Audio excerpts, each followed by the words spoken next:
అండి నమస్తే నేను మీ అన్నపూర్ణ ఈ రోజు మనము గోంగూర పప్పు చేసుకుందామండి టేస్ట్ చాలా బాగుంటది సింపుల్ గా చేసేసుకోవచ్చు ఇవ్వండి నేను ఒక కట్ట గోంగూర తీసుకున్నాను ఇవ్వండి ఒక కప్పు కందిపప్పు సింపుల్ గా చేసేస్తానండి చూడండి చాలా టేస్ట్ బాగుంటది ఇప్పుడు కందిపప్పు కుక్కర్ లో వేసి కడిగేసుకుందాం నీట్ గా ఇవ్వండి కందిపప్పు నేను ఒక 3 సార్లు శుభ్రంగా కడిగేసాను నీట్ గా ఇట్లా కడిగేసుకున్న తర్వాత గోంగూర మొత్తం పెట్టేసుకుందామండి గోంగూర కూడా బాగా శుభ్రంగా కడిగి పెట్టేసాను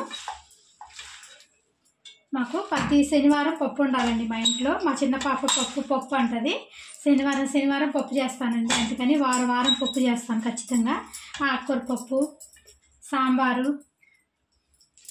ఇట్లా చేస్తూ ఉంటానండి టమాటా పప్పు అట్లా ఇప్పుడు గోంగూర కడిగి పెట్టేసుకున్నాం కదండి ఒక 1/2 స్పూన్ మెంతులు 1 స్పూన్ జీలకర్ర 1 స్పూన్ ధనియాలు ఇట్లానే ఏం పొద్దండి ఇట్లా పచ్చిగానే వేసేసేయండి టేస్ట్ బాగుంటుంది ఈ గోంగూర పప్పులోకి ఇదిగోండి ఒక ఉల్లిగడ్డ ఒక 5-6 పచ్చిమిరపకాయలు ఇట్లా ముక్కలు కట్ చేసి వేసేస్తున్నాను డైరెక్ట్ వేసేసుకోండి ఇట్లానే టమాటాలు ఒక 3 టమాటాలు కట్ చేసి వేసేస్తున్నాను మనం గోంగూర పప్పులోకి చింతపండు వేయద్దండి చింతపండు వేస్తే ఇంకా పుల్లగా ఉంటుంది టమాటా పులుపు సరిపోతుందండి 1 స్పూన్ పసుపు ఒక 2 స్పూన్లు కారం కొంచెం కారము 2 స్పూన్ దాకా వేసుకోండి ఎందుకంటే గోంగూర పుల్లగా ఉంటుంది కాబట్టి కారంతో మాకు సరిపోతుంది వాటర్ పోసేసుకొని మనం పప్పు ఉడికించేసుకుందాము ఒక 4 విజిల్ పప్పు 4 విజిల్ దాకా ఉడికించుకోవాలండి గోంగూర కదా కొంచెం పుల్లగా ఉంటుంది కదా ఉడకడం కొంచెం కష్టంగా ఉంటుంది మూత పెట్టేసుకుందాం ఇప్పుడు ఇవ్వండి మూత నీళ్ళు ఇన్ని పోసేసుకున్న తర్వాత వాటర్ పోసేసుకున్నాం కదా ఇప్పుడు మూత పెట్టేసుకుందామండి మా ఇంట్లో అయితే మా చిన్న పాపకు పప్పు అంటే చాలా ఇష్టం అండి రోజు పప్పు చేయమంటది మమ్మీ వాళ్ళు ఏం చేయమంటావు అంటే పప్పు చేయంటది ఒక రోజు పప్పే కదా మమ్మీ తిన్నావు పప్పు తిన్నావు అంటే ఈరోజు సాంబార్ చేయి రేపు పప్పు చేయి ఎల్లుండి పప్పు చేయి అంటదండి రోజు పెట్టినా తింటుంది మా అమ్మాయి పప్పు కుక్కర్ మూత పెట్టేసాను మనం స్టవ్ మీద పెట్టేస్తున్నాను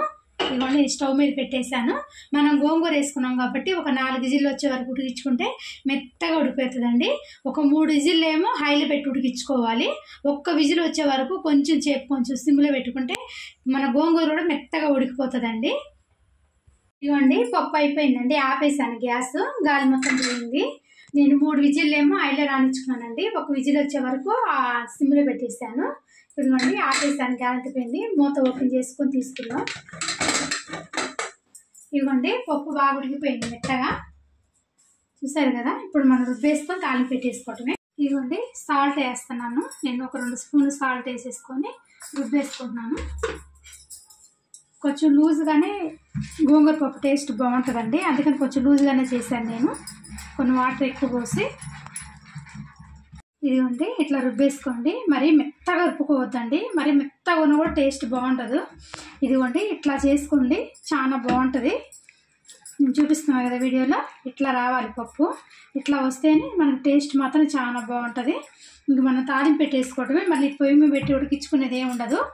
తాలింపు పెట్టేసుకుంటే అయిపోతుంది సింపుల్గా తొందరగా చేసేసుకోవచ్చు పప్పు రుబ్బేసుకున్నాం కదా ఇప్పుడు ఈ పప్పులోకి తాలింపు వేసేసుకున్నామండి మళ్ళీ ఉడికించుకున్న పని లేదని చెప్పాను కదా మళ్ళీ పెట్టుకునే అవసరం లేదండి మనం తాలింపు కలిపేసుకుంటే సరిపోతుంది ఇవ్వండి స్టవ్ ముట్టించి నేను ఒక 3 స్పూన్లు ఆయిల్ వేసి వేడి చేస్తున్నాను తాలింపు బాండీలో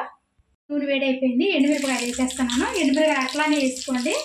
మనకి ఎండుమిరపకాయలు బాగా టేస్ట్ బాగుంటుందండి గోంగూర పప్పులోకి నంచుకొని తినచ్చు కొంచెం నల్లగా ఏగనేయండి తర్వాత ఇవ్వండి ఒక 1/2 స్పూను మినపప్పు ఒక 1/2 స్పూన్ జీలకర్ర శనగపప్పు ఒక 1/2 స్పూను ఆవాలు ఒక 1/2 స్పూను